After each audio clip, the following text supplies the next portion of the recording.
Hello, my name is Jennifer Sable and I'm with Chatham University presenting my research thesis exploring the potential for native shrub assemblage restoration in northeastern forests with high white-tailed deer and invasive shrub densities.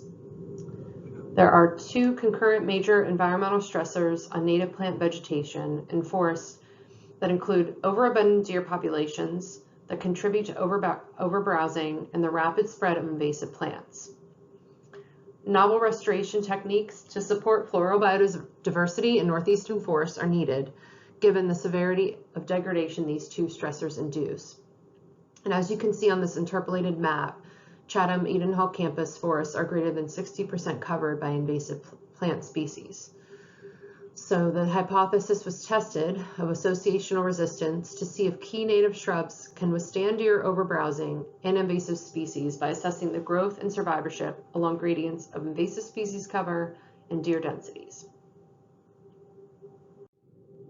The methods included 20 experimental plots and 4 fenced deer exclusion plots, 7 Staphophylla trifolia, 7 Lindzera benzoin, 5 Amelanchier canadensis, and 3 Asimina triloba were planted at each plot.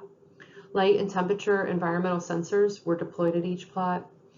3 1-meter squared plant surveys were conducted, and deer cameras were set up at the 20 experimental plots to track the fauna presence.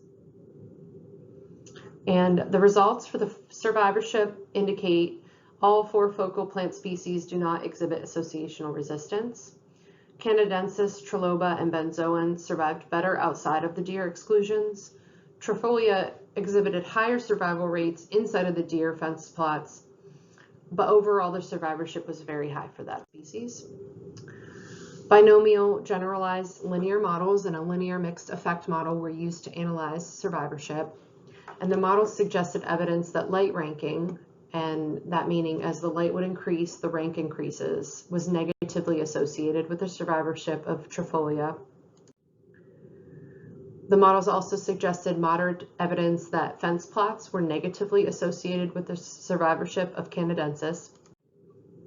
The models suggested moderate evidence that native plant cover was positively associated with the survivorship of Triloba. And the models suggested moderate evidence that Shannon Biodiversity Index was positively associated with survivorship of benzoin.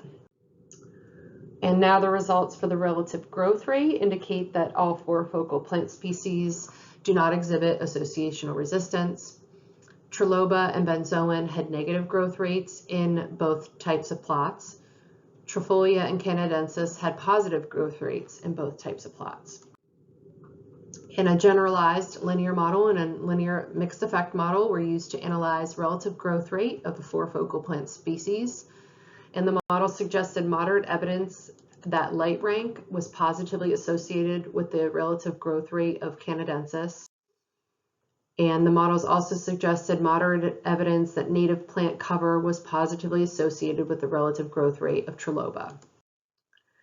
And in concluding, looking at both survivorship and relative growth rate, you can see that benzoin and Trifolia had experienced the best survivorship both in and outside of the fence plots, and Trifolia and Canadensis had the best relative growth rate both in and outside of the fence plots. So in conclusion, Trifolia displayed the highest relative growth rate and had the second best survivorship of all 4 focal plant species. However, all 4 focal plant species may be good for ecological restoration techniques in forests heavily populated with deer and invasive plant species. And these species could be used to restore understory native plant communities, sustain forest biodiversity, and enhance ecosystem function in northeastern U.S. forests. Thank you.